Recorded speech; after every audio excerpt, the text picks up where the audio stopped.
Hi everyone, Gary Cassidy here and welcome to another very special episode of Sportskeeda Wrestling's Dropkick DiSKussions. My guest today currently holds a title that's been held by the likes of Finn Balor, Noam Dar, Lionheart and Joe Coffey, and they're actually preparing to defend that title in the main event on night one of ICW's Fear and Loathing 12. Well, who are they defending it against? None other than an NXT UK Tag Team Champion in Wolfgang, and what's got to be one of the most unique matches in professional wrestling. What match is it? It's a Good Housekeeping match. Don't worry if you don't know what that is. We've got you covered because we are going to talk all about it with the man going into that as ICW 0G Champion, Bad Boy Liam Thomson. I think I've got at the start. But there's only one place I can start, man. You're actually you're the only main event confirmed now for Fear and Loathing because the other one's slightly up in the air. But it's in a match that not many people that have not watched ICW would be familiar with, in a Good Housekeeping match against Wolfgang. I've been lucky enough to see the first two, but for anybody who might not be too familiar with the stipulation, can you tell us a wee bit about what a Good Housekeeping match is? So I'm trying to think of the best way to describe and sum up a Good Housekeeping match to do it justice. So just think of like all your sort of household objects. These are all the different things that can come into play in a Good Housekeeping match.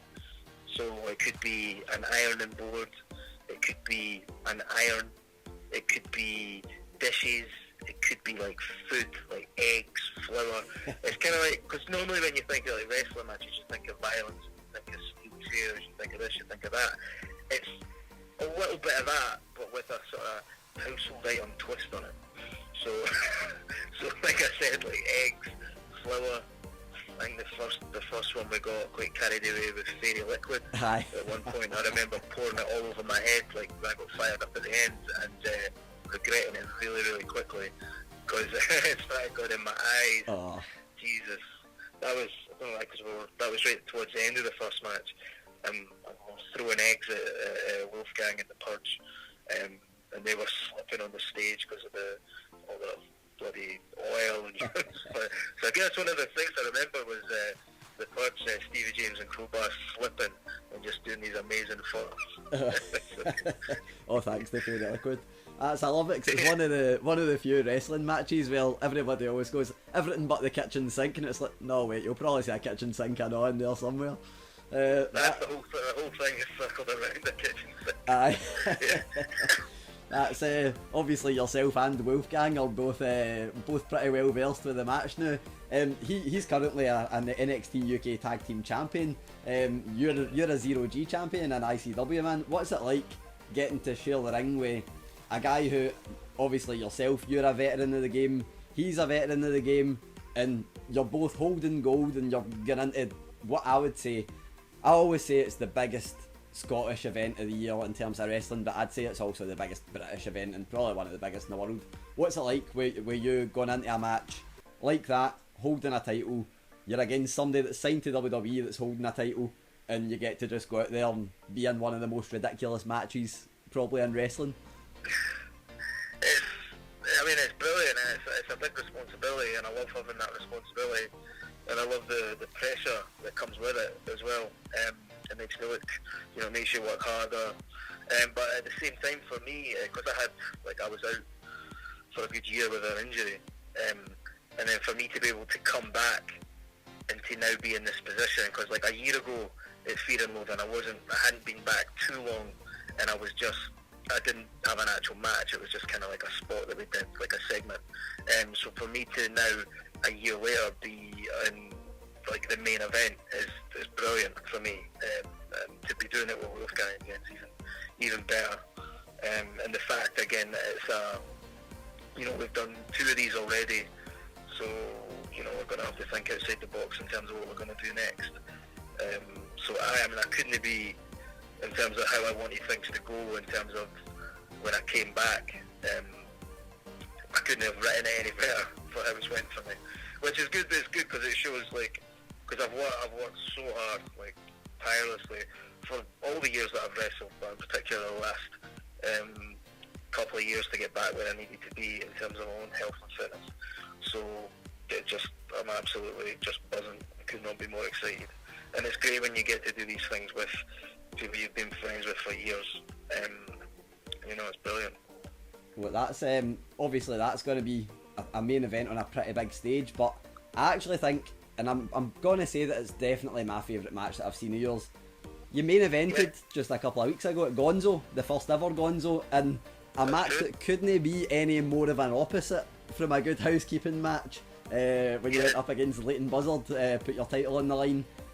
Man, for me, I think he's like one of the most exciting young wrestlers now, and obviously you've just got everything nailed down. So that, for me, it's just like, with Gonzo, it's like a perfect kind of mesh of styles. He seemed to earn your respect at the end of the night, which I thought was a really nice wee touch, a nice touch to end the first ever Gonzo with a handshake. I think that, I mean, these guys, sorry to cut you off, but like, these guys that are coming up just now, man, Leyton Buzzard, Kieran Kelly, Kes Evans, they're so good. Like, and I'm watching them, and I'm thinking, Jesus, Jesus Christ. But it's exciting. It's so exciting for me as well. Just thinking about how good the Scottish scene is going to be in another 10 years. You know, it's incredible. It really is.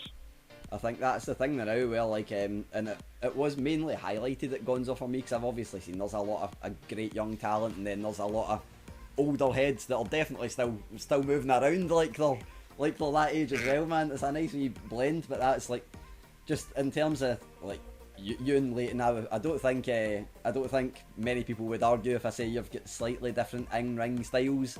Definitely, 100%, yeah. But that, like, for me, it was just an incredible match. Is that the kind of thing that, I know it's like Gonzo was the first ever one, it's kind of mainly highlighting younger talent, but there's said to be this focus on the 0G championship and pushing that as part of Gonzo. Was that something, is there an added pressure when you're out there with a younger talent that's got that much of a kind of a potential, or is there more, like, how much pressure would you say in comparison to going out with Leyton Buzzard or going out with Wolfgang? What's the more pressurised situation for yourself? Well, I mean, it depends on what you mean, like going out with Wolfgang on Fear and Loathing and going out with Leyton Buzzard on Gonzo. Do you just mean generally? I'd say I guess I feel like I don't like, I go out, like, see some of these the younger guys, and not all the younger guys as well, but even guys that are my age as well. They've maybe got a certain style that they do, and they do things that are really exciting. And I'm not going to try and do things that I've never done, or I've never wanted to do, and that I don't particularly, you know, it's just not what I'm into. I'm going to stick to what I do, and like what I do is, I don't even know how to describe my sort of style, but I'm going to, you know, I want to tell a story, I want to break things down, so I would never get like overly thingied about being in with a younger guy and having to worry about, you know, keeping up with him. But there is also, I mean, there is that aspect a little bit, because these guys are really, really quick, but I'm always going to take it to what's going to make the match work and what's going to make it make sense. But I'm trying to, like, with any situation, I'm just going to be excited and looking at different things that we can do. And if I've got, like, obviously you've got Leyton Buzzard and you've got Wolfgang, two completely different opponents, and when I think of that excites me, because it's such a different contrast in styles, and obviously given the stipulations in the matches as well, that's what I want to be doing. I want to be in situations where, like for example, ICW Gonzo, the first ever Gonzo, the main event, so there is that pressure, especially with such a strong card underneath as well. So I know that, you know, we've got to deliver, but at the same time, I'm not going to go and think we've got to do a million things. I'm going to stick to what I think I do good, and that is maybe sometimes going at a slower pace, but, you know, telling a story with it. Yeah, well, that's I actually think my favourite thing, I think when people think of 0G Championship, they'll maybe think of high flyers and stuff like that, but I feel like talents like yourself are the perfect opponent for high flyers, because it gives that, like, obviously the way you work, it gives them a very nice spotlight, but it just kind of, it's a nice wee, a nice, like, kind of mesh of styles and a nice wee clash. But obviously you're the 0G champion. In terms of you having that kind of style and then the high flyers, there's such a lineage on both sides of that. People that have held the belt, Finn Balor, Noam Dar, Lionheart, Kenny Williams, Zach Gibson, Stevie Boy, the current world champions, held it as well, and all three members of Gallus. How much of an honour is it for you to be one of the people in amongst those names that have held that title? And what do you think? This could go either way. What do you think you bring to the title, or what does the title bring to you?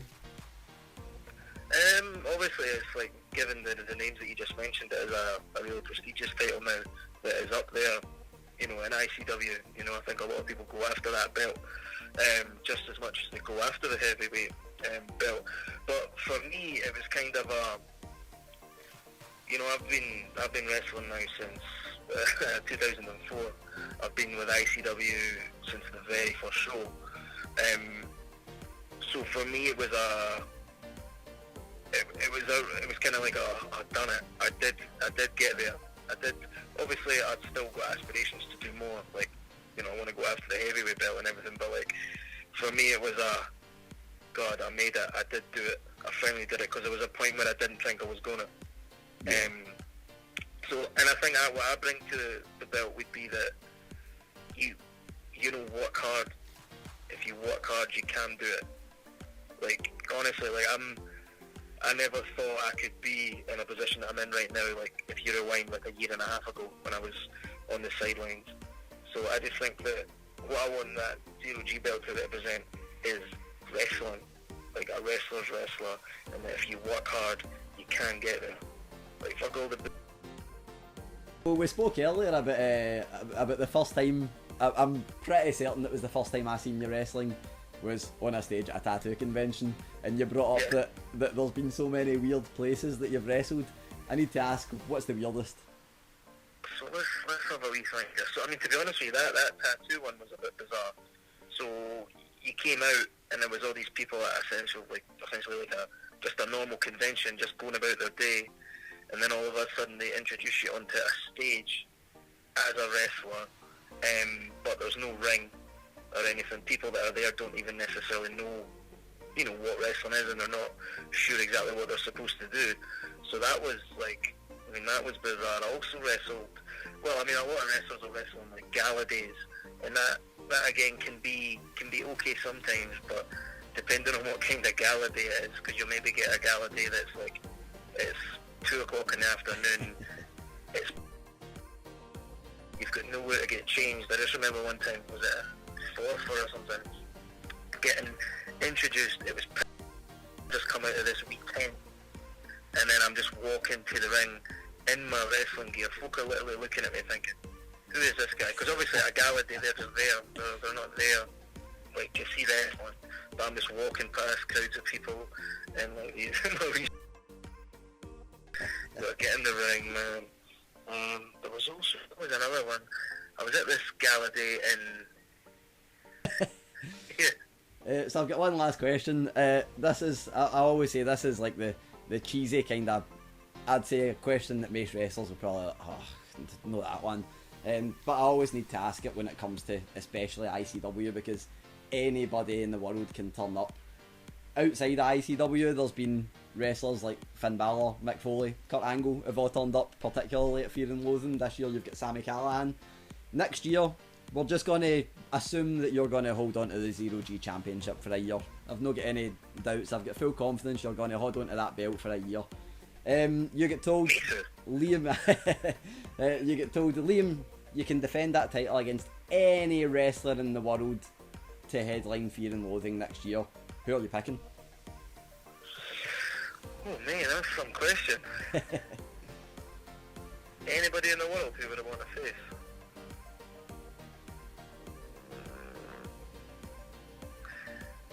I don't know. I'm trying to think. I'm trying to think of somebody I've not actually had a singles match with that I really do want one with. I mean, a guy like Zack Sabre Jr. I have wrestled with before, but I've never had a singles match. That's a match I'd be wanting. Definitely. That's the thing I love about that question, because there's literally like no way that I can ever predict what name somebody's going to say, and the name that gets said, I'm always like, oh, I didn't think of that one. It's like always a kind even of like I'm trying to think of it. Can if you ask me like people that are like keep or something, I can tell you that. Like Owen always my match I'd want. Aye, Or that would be. Brett, yeah. I thought you were going to say, if you could ask me people I don't want to wrestle, then I could give you an answer. That's the worst one. I actually also and maybe a guy like maybe I'd never had a singles match with a guy like Finn Balor either. That would be something. Aye, definitely. I think that'd be one, and former 0G champion, so it's somewhat. Yeah, that makes sense. Aye, definitely. Well, excellent, man. I've had an absolute blast. There's a whole lot of quotes there that I can take to make a nice wee article. I'll get it. I'll probably be written up over the next couple of days, man. I'm trying to get them out quite quickly, just cause obviously Fear and Loathing isn't too far away now. So man, less than 2 weeks, Jesus. Aye, I know, man. It's absolutely flown in. So I remember, like, it's a couple of months away. It's all right. But aye, so I'll get this written up, man. I'll get it forwarded on to you, and I'll get you tagged and everything on social media, man. Nice one, man. Right. Excellent, man. Thanks for watching, guys. Hope you enjoyed that. If you did, there's a few ways you can let us know. You can hit the little thumbs up, leave a little comment at the bottom, of course give us a little share on social media, and hit that subscribe button so you can be kept up to date with all our exclusive content coming your way very, very soon. I'm really looking forward to ICW's Fear and Loathing 12. I hope you guys are too, and I'll catch you next time.